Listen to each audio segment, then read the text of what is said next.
వ్యర్థమని ప్రసంగి చెప్పుచున్నాడు, సమస్తము వ్యర్థము. చాలు, ప్రార్థన చేసుకుందాం. స్తోత్రం తండ్రి, పరిశుద్ధుడా గొప్ప దేవానికి వందనాలు తండ్రి. వాక్యం అనేది వాక్యంతో ప్రభుత్వం మాట్లాడి మీరే ప్రభా తండ్రి ప్రతి ఒక్కరిని మీరు బలపరచమని యేసుక్రీస్తు నామమున అడుగుచున్నాం తండ్రి. దేవుని స్తోత్రం. హల్లెలూయా. చూడండి, మరొకసారి ఆ మాట మళ్ళీ చదవండి. సమస్తము వ్యర్థమని, లోకములో ఉన్న సమస్తము వ్యర్థమని ప్రసంగి చెప్పుచున్నాడు. ప్రసంగి అనగా ఎవరంటే సొలొమోను. ఎవరండి? సొలొమోను ప్రసంగి. అంటే ఈ ప్రసంగి గ్రంథం రాసింది ఎన్నో ప్రసంగాలు, ఆధ్యాత్మికమైనటువంటి ప్రసంగాలు, మరి దేవుని జ్ఞానంతో కూడినటువంటి ప్రసంగాలు, ఎన్నో వాక్యాలు రాసిపెట్టినటువంటి వాడు. ఈ యొక్క ప్రపంచం మొత్తంలో కూడా మొదటి జ్ఞానవంతుడిగా పేరు పొందినవాడు. ఇప్పటికీ కూడా మొదటి జ్ఞాని ఆయనే. ఇక ఆయనకి మించినటువంటి జ్ఞాని ఎవరు కూడా లేరు నరుల్లో. దేవుని స్తోత్రం. అలాంటి జ్ఞానము పొందినటువంటి ఆ జ్ఞాని చెప్పుతున్నటువంటి మాటలు ఏంటంటే, ఈ భూమి కింద సమస్తము వ్యర్థమైనట్టండి. ఈ భూమి కింద సమస్తము వ్యర్థమే. దేవుని స్తోత్రం. హల్లెలూయా. ఏంటి సమస్తం అంటే, నీ ఆలోచనలు వ్యర్థమంట. ఏంటండి? నీ ఆలోచనలు వ్యర్థం. నీ జ్ఞానము వ్యర్థం అంటండి.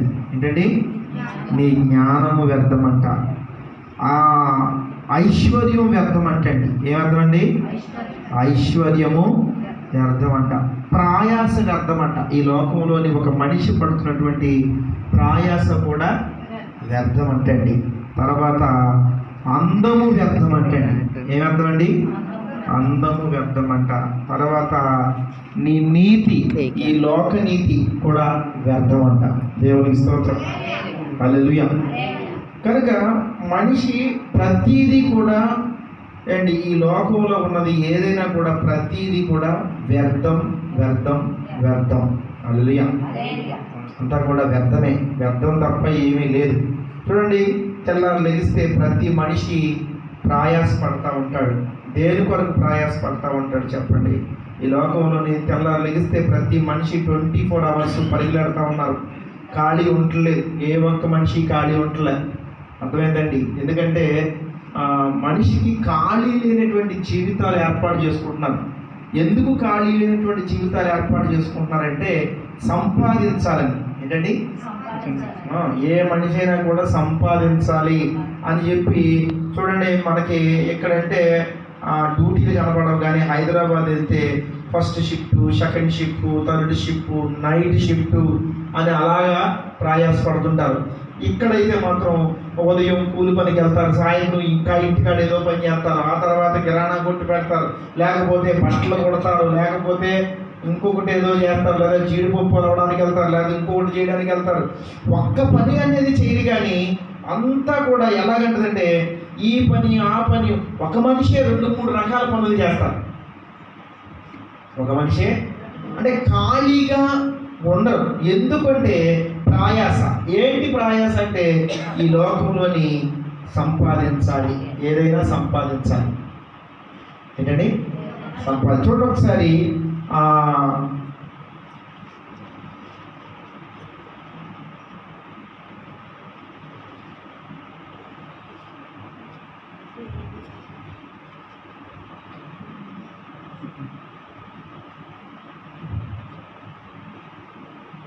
ఒకటవ తిమోతి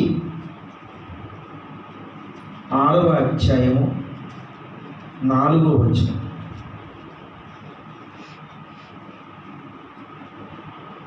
ఒకటవ తిమోతి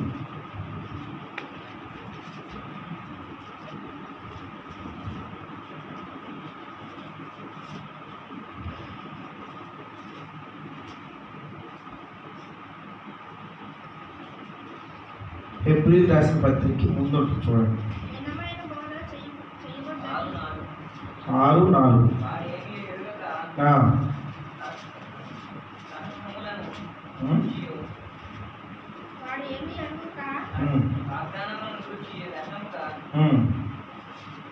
చదవండి. వ్యర్థంగా చాలు. దేవుని స్తోత్రం. హల్లెలూయా. మరొకసారి ఆ మాట నేను చదువుతాను. 6:4 వాడేమీ ఎరగక అండి తర్కములను గూర్చి వాగ్దానములను గురించి వ్యర్థముగా ప్రయాస పడతాడంటండి. దేని కొరకంటండి? వ్యర్థముగా ప్రయాసపడతాడు. వాడేమీ ఎరగక, ఈ లోకంలోని ఒక మనిషికి అసలు నిజంగా వాస్తవంగా అయితే ఒక మనిషికి ఏమీ తెలియదండి. ఒక మనిషికి ఏం తెలియదు. ఏం తెలుసు? నువ్వు ఒక గంట తర్వాత ఏం జరిగిందో నీకు తెలుసా? కానీ నువ్వు మాత్రం ముందు నుంచి ఆలోచన చేసుకుంటావు. అవునా కదండి? ముందు నుంచి ఆలోచన ఆలోచనల మీద ఆలోచనలు, ఆలోచనల మీద ఆలోచనలు, ఆలోచనల మీద ఆలోచనలు, భయంకరమైనటువంటి ఆలోచనలు చేస్తావు. కనుక నీ ఆలోచన నువ్వు ఎంత ఆలోచన చేసినా నీ ఆలోచన ఏమీ అవ్వదు. ఒక మనిషి ఎంత ఆలోచన చేసినా ఆలోచన ఏది అవ్వదు. అసలు నువ్వు ఏదన్నా ఆలోచించి అండి నీ ఆలోచన ఏది కూడా అవ్వదు. ఏదైనా కూడా దేవుడు చిత్తము ఏది జరగాలో అది జరిగింది. అంటే కాలంలో ఏది ఎలా జరగాలో అది అలా జరిగింది. ఈ లోపల నువ్వు ఆలోచన చేసుకొని అండి నువ్వు బాధపడటం తప్ప ఏమీ ఉండదు. చూడండి, ఒక మనిషి తెల్లారు లెగిస్తే అది సంపాదించాలి, ఇది సంపాదించాలని చెప్పి తెగ పరుగులాడుతూ ఉంటారు. అటు పరుగులాడతారు, ఇటు పరుగులాడతారు, అంతా పరుగులాడతారు. చూడండి, ఒక మనిషి ఎంత పరుగులెట్టినా వాడంతా కూడ తీసుకునేటప్పటికి, వాడు సంపాదించుకునేటప్పటికి తెలుసా, కనీసం దాన్ని అనుభవించడానికి వాడు